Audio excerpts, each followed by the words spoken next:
tempestuous. That's probably the best word I can come up with for my father's nature in my repeating experience of him since I was a teenager and through the course of my life. Just incredible temper, a lot of anger, a lot of aggression. And if you meet him, you might find him a very charismatic man. He is. But that's been a trend that I've had to handle with him. They say that usually fathers cannot be mentors. I've met some wonderful exceptions to that, to their sons, that is, because they're too emotionally close. My father just has no patience and gets very angry very, very quickly over really small things. And that's shaped my life to a great extent. Both looking at that and the source of that and handling the consequence of living in a story of that maelstrom. And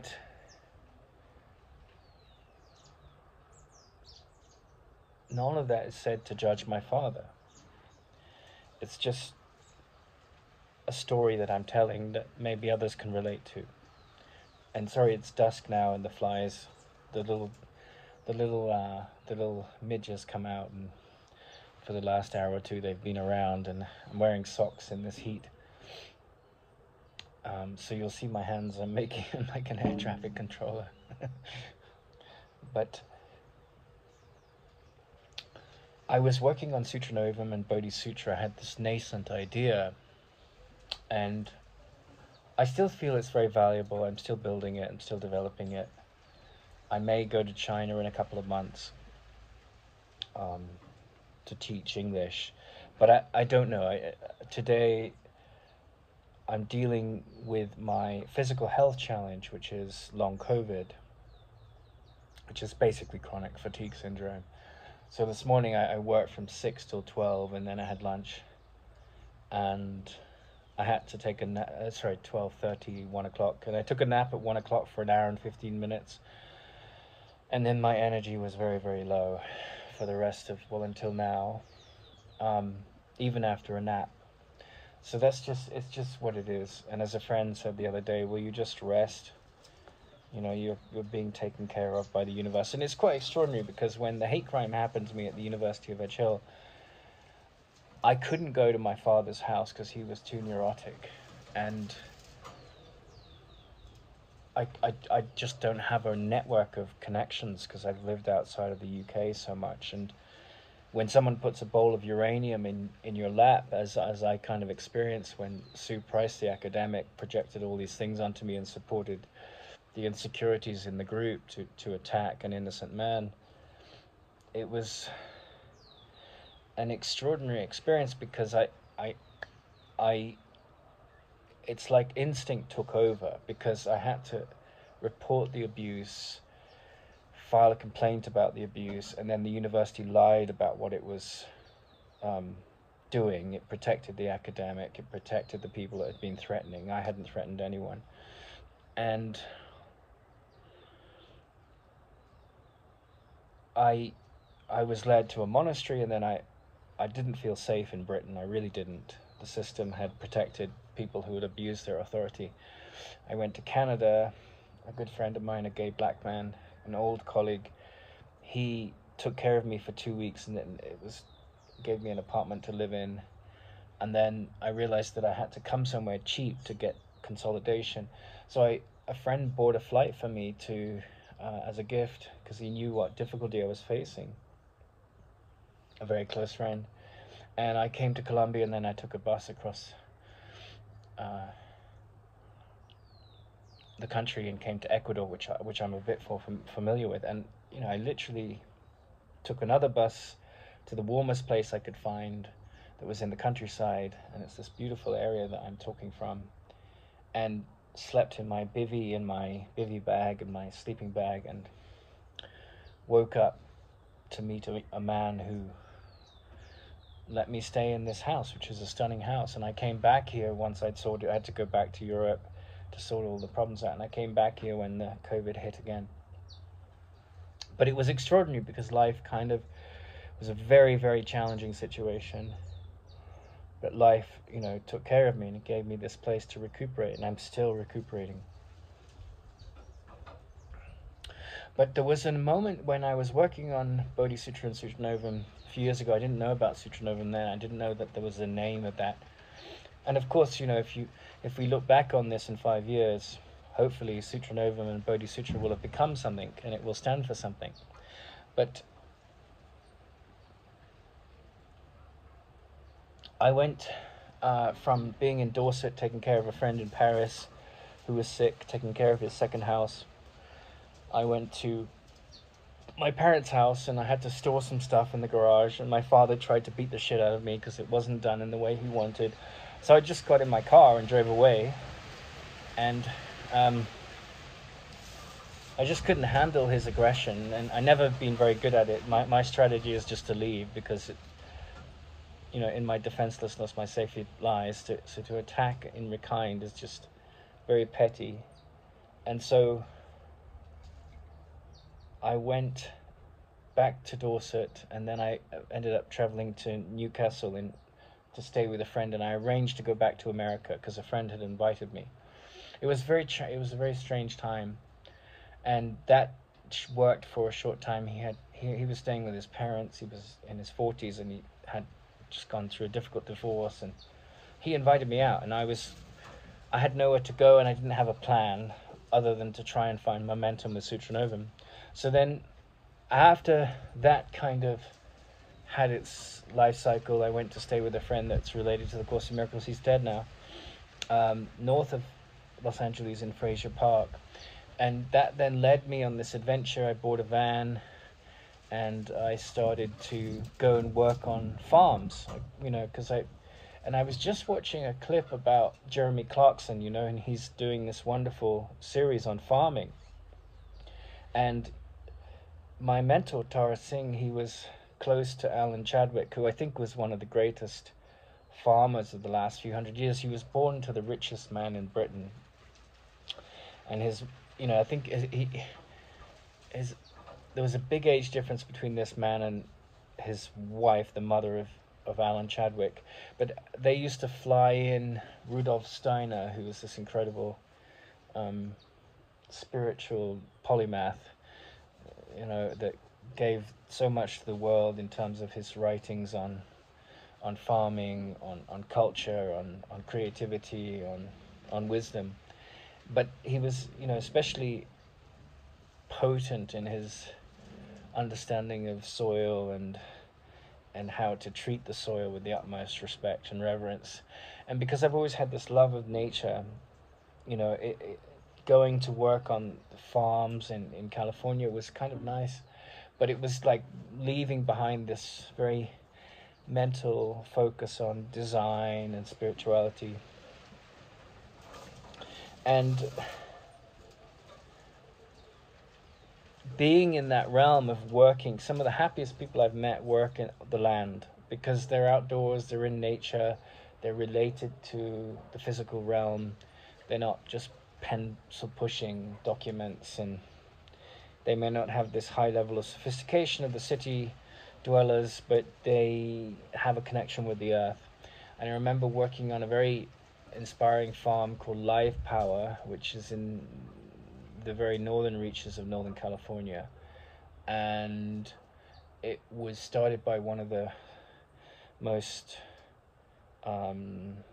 dedicated students of Alán Chadwick. And Chadwick was a friend of my mentor, but he was, when he was 17, his father said, "What are you going to do?" And he said, "Well, I'd like to be a Shakespearean actor." And his father said, "Well, if you do that, you're out of the will." So he became a Shakespearean actor, and he was an extremely cultured man because of his upbringing and his cultured education. And he goes off to South Africa and trains to be a Shakespearean actor. And then the war comes along, and he has this period, I think, I'm not sure the chronology of these things, but there's a period where he's a pacifist, and then he decides that he has to do something to help the war effort, and he becomes the captain of a minesweeper in the English Channel and the North Sea, that area, and it completely messes up his hearing. He gets this chronic illness from the noise of the exploding mines close to the ship, and a bit like chronic tinnitus. So the slightest noise could completely knock him off and turn him into a rage. And he's famous for saying, to one of his volunteers, "Get out or leave." He had a temper, but he was an incredible gardener. And when Kennedy came to power, he was inspired to move to America. He knew a wealthy dame who had a lot of connections in the United States, and she arranged for him to go to America, and he ends up being like this Pied Piper gardener at the height of the war in Vietnam. And he's at the University of Santa Cruz, where Agent Orange, the gas that was this horrible chemical warfare that was developed there and dropped on Vietnam and Cambodia, that's getting developed in the biochemistry department of UC Santa Cruz, whereas he is out on the hill, this barren sort of like desert slope, making one of the great wonders of the world today. If you go to that farm, it's just full of bird life, and it's like Clarkson's farm has no idea what farming is when you come into the majesty of Allan Savory's garden at UC Santa Cruz. It is really stunning. But it's not a commercial venture. It's a research project, and there's so much heart and beauty in it, and the quality of the products that are pulling out of the earth is just divine. Anyway, he was friends with Tara Singh, and Tara Singh was my mentor who taught me the Course in Miracles. And as I watched this interview with Jeremy Clarkson with Farmers Weekly, it's a very good interview, about why he's doing this farm. He thought it would be a good show, and he had experts in the field, and then his interest and capacity for entertainment was it's a brilliant show, and it's inspiring because you need that kind of humor and depth to create something meaningful. And that's it. I've found parallels with what I'm doing with Bodisutra, because Clarkson is interested in farming. He's got an open heart, but he's a fool, and he recognizes those things. And the people around him know a lot more, and it comes from this ancient culture of taking care of the land.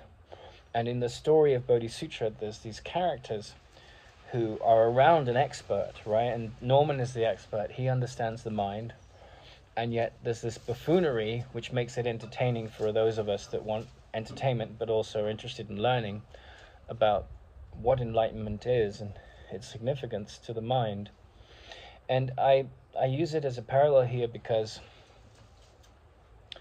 there was this segue where, I went from working full-time in the south of England in a sort of almost like a hermitage, to my father's energy buffeting me off to I don't really have a network here in Britain. I have more of a network in America, having lived there.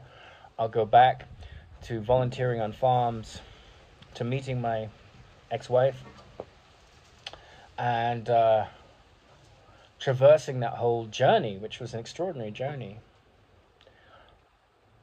But now I'm back with, again, some unknowns with regard to what I'm developing, but still a passion for the focus, And the reason why I raised the farming thing was because I have a friend who's very interested in spirituality, and he's convinced that, we're going to head towards very dark times because we won't have enough food. And I'm not sure that that's not entirely true. That could be true. It's not entirely false, rather. Um, and one of the concerns that Jeremy Clarkson raises is that there's no like certainty that there'll be any soil in a generation or two, because we don't know how to nurture the soil. Mass industrial farming isn't good at keeping the topsoil and enriching it. You go into Allan Savory's farm at the UC Santa Cruz lot, and the soil is ever replenishing, ever deepening, ever growing in fertility because of the way they're farming it. And so, you know, Alan, what Jeremy Clarkson's doing is he's opening the door to this important subject, the topsoil. You know, probably the greatest catastrophe of the last 50 years, outside of the news, but the real catastrophe is the erosion of the American topsoil because of intensified industrial farming techniques. And while I was researching or experiencing this work on the farms, you know, I've got a keen mind and I'm interested in innovation and ecology and the deep science behind these things. And a lot of the science is just nonsense, you know, it's just too myopic, too short-sighted. I came across Allan Savory, and I have a lot of respect for his work because he really understands the logos of ecology. Ecology, it even has in the Greek the word, it's like the logos of the ecosystem, right? It has the word logos, which is the wisdom acting in line with the wisdom of the whole. And that's the nature of ecology. It's understanding nature's wisdom and how it works, how the niches and the evolution of life works, but it's also understanding our place in that as another species, Homo sapiens. And so we're the biggest, most powerful, most impactful predator when we're around, you know, like we can get taken out by volcanoes and earthquakes and wars, but when we are the dominant species, nature is influenced by our activity. And so I do have enormous respect and regard for farmers. I'm living in a country which is predominantly agrarian, you know, it has it's industry related, it's resources, it doesn't have sun, and it doesn't have the Jet Propulsion Lab, and it doesn't have nuclear fusion reactors. Like most of the countries of the world don't have that. It's just about farming, and it's about oil and natural resources. And of course, when you look into the oil, there's a lot of corruption, there's a lot of abuse by powerful countries that have the more advanced technology, and they collude with the dictators or the high-up presidents and you know, make very sycophantic models of legislation to make the most money. But I do agree that, you know, our passion for how we manage the land is very mature. It still fascinates me, but I do feel drawn mostly to Ramana Maharshi and the Course in Miracles, because all of that stuff goes on. And I'm not surprised that my teacher, who had a great heart for the future of mankind, was interested in farming, was interested in the policies that influence agriculture, was interested in whatever policies lead to the ending of the propagation of violence and my side versus your side, and true cooperation. And all of that comes with a great heart, you know. And there's a saying by Emerson where he said, any great mind that is devoted to the truth has always witnessed the tragedy and the sorrow and the madness of the world and manned himself to face it. But I still feel, you know, there's a growing legion of teachers of the Course in Miracles, of yoga in the world today, and they all come from different depths depending on their appreciation of the wisdom. And I still agree with Ramana Maharshi that the greatest thing you can do for mankind is wake up to your self-nature. And so my passion for Sutra Novum is about exploring the significance of that statement. It doesn't mean that I don't have a great appreciation for ecology. It doesn't mean that we won't seek to promote that in the cartoons that come in the future and the animations that come in the future on Bodisutra. But the thing that has trumped all my other interests, whether it's nuclear fusion or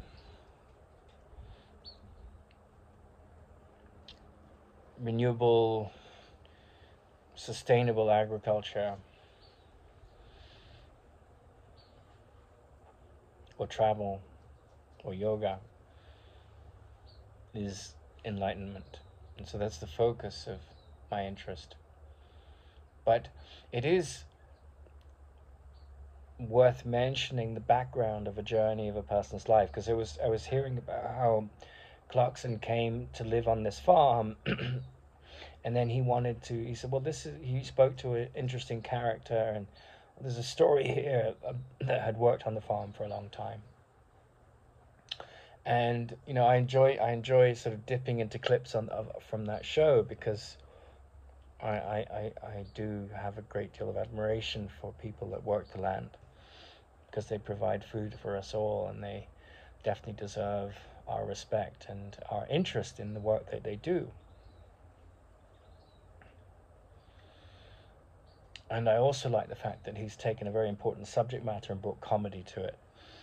And so there's this sort of camaraderie in what he's doing and what we're doing at Bodisutra in terms of the long-term vision. But I thought it was interesting because, everyone's life has a serendipitous path to it. Very few people end up having the life they wanted. And what they wanted when they were 6 or 7 doesn't necessarily feed their deeper needs. And I thought that, I'll go and work on a farm. I'll have that connection. Because I went to Arizona and spent a week at a friend's house that she let me stay in. She was elsewhere. And we both studied with Tara Singh. And I just read all his books over again in that week. That's all I did. And that led me to work on the farms with Allan Savory. But something keeps bringing me back to this focus on spiritual meaning. And, every day that I live on this planet, the deeper I go into the teachings of the Course in Miracles and the teachings of Ramana Maharshi. And it's not something that I feel I've pushed to create as the story of my life. It's something that has been pushed upon me by tragedy and pain and difficulty and the tormented cries of people and myself that have echoed a deep calling in my soul to question what is the root of upset and how do you end it? How do you end suffering? So I have made this short video about Clarkson's farm and the comedy that's helpful to sugar the pill to look at really difficult issues like food security or psychological liberation. Thank you.